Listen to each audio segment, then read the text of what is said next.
The votes for President of the United States are as follows. Joseph R. Biden, Jr. of the state of Delaware has received 306 votes. Donald J. Trump of the state of Florida has received 232 votes. After a nearly 4-hour violent standoff inside the nation's capital, Congress reconvened Wednesday night to certify Democratic President-elect Joe Biden's Electoral College win in the November election. We know that we would be part of history in a positive way today, every 4 years, when we demonstrate again the peaceful transfer of power from one president to the next. And despite the shameful actions of today, we still will do so. Now, I've traveled the world with Joe. I hoped he lost. I prayed he would lose. He won.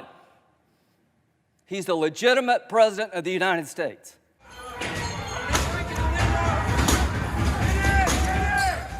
Earlier that day, around 2 p.m., pro-Trump rioters jumped barricades and smashed windows, quickly overwhelming police and storming the Capitol building. And we'll stand in recess until the call of the chair. We'll pause. Protesters are in the building. Thank you. Lawmakers were interrupted, evacuated, and ordered to lock themselves in their offices as hundreds of rioters entered the building. Some could be seen throughout the building waving Trump and American flags and cheering from the balconies as thousands of other people surrounded the building.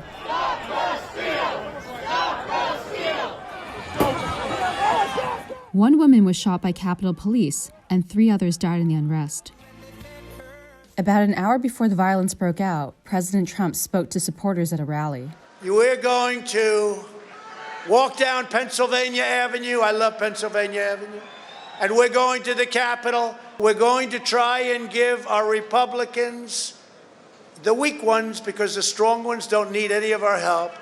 We're going to try and give them the kind of pride and boldness that they need to take back our country. At Trump's speech in the morning, it seemed like a fairly contained, fairly organized event.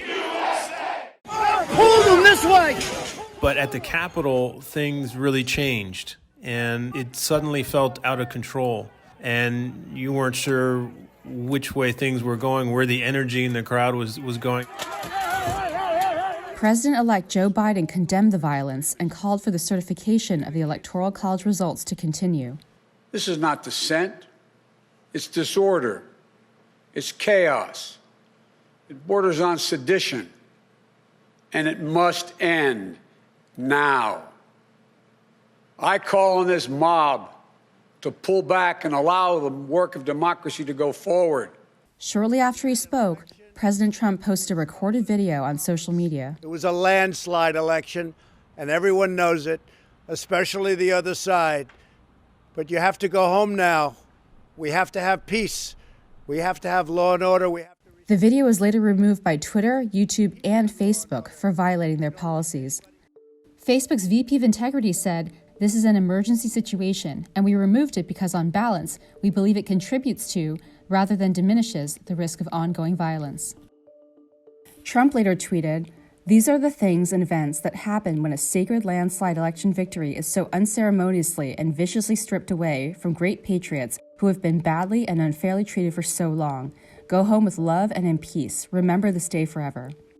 Following that tweet, Twitter locked the president's account for 12 hours and warned that further violations could lead it to permanently suspend the president's account.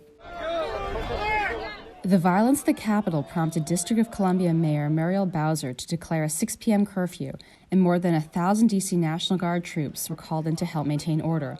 1,000 New York National Guard members will also be deployed. Some White House staffers resigned following the events of the day, including a top National Security Council official and the First Lady's Chief of Staff and Press Secretary. The scenes of violence drew condemnation from leaders around the world. What happened today in Washington, D.C. is not America, definitely. We believe in the strength of our democracies. As rioters broke into the Capitol around 2 p.m. Wednesday, lawmakers had just begun discussing a challenge by some Republican lawmakers to the vote tally in Arizona, a debate that exposed a deep divide within the party. What does it say to the nearly half the country that believes this election was rigged if we vote not even to consider the claims of illegality and fraud in this election? And I believe there's a better way. If this election were overturned by mere allegations from the losing side, our democracy would enter a death spiral. We'd never see the whole nation accept an election again. When Congress reconvened, the day of unrest prompted some Republicans to reconsider their decision to object to the certification of votes. Following the events of today, it appears that some senators have withdrawn their objection. When I arrived in Washington this morning, I fully intended to object to the certification of the electoral votes. However, the events that have transpired today have forced me to reconsider, and I cannot now in good conscience object to the certification of these electors. But some Republicans stood by their decision to object. For those who have concerns about the integrity of our elections, those who have concerns about what happened in November, this is the appropriate means. This is the lawful place where those objections and concerns should be heard.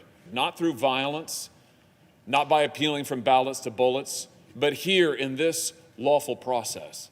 After Congress certified Biden's victory, President Trump issued a statement committing to an orderly transition of power on January 20th, despite disagreeing with the outcome.